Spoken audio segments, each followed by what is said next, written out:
আজি আমি বিশ্ব হিন্দু পৰিষদ বজৰং দল আৰু অন্ধ্ৰ এছ'চিয়েশ্যনৰ উদ্যোগত আৰু সকলো ডিগবৈ হিন্দু ৰাইজৰ সহযোগত আমি এই যি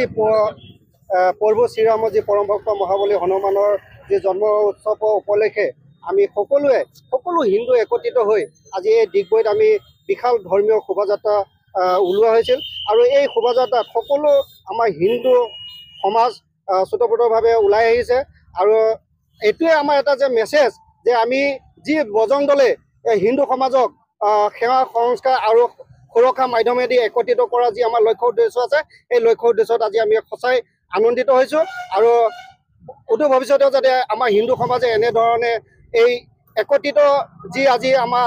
সমাজখন দেখুৱালে যাতে ভৱিষ্যতেও যাতে এনেধৰণে সকলো হিন্দু সমাজে একত্ৰিত হৈ যিকোনো ক্ষেত্ৰত যাতে ওলাই আহে তাৰ কাৰণে মই বিশ্ব হিন্দু পৰিষদ বজৰং দলৰ তৰফৰ পৰা অনুৰোধ জনালোঁ। জয় শ্ৰীৰাম। শ্ৰীৰাম যেনেকৈ অকণমান আগতে আমাৰ বজৰং দলৰ সংযোজক তিনিচুকীয়া জিলাৰ যেনেকৈ ক'লে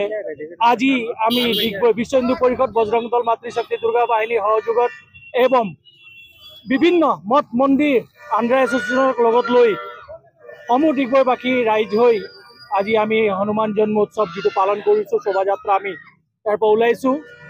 আৰু আগন্তুক কালতো আমি এনেকৈ শোভাযাত্ৰা উলিয়াই সকলো মানুহক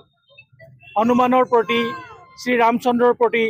যিখিনি কথা জানিবলৈ পায় তেখেতসকলে এয়ে আমি আশা কৰোঁ যে আগলৈ আহক চবেই হিন্দু ধৰ্মাৱলম্বী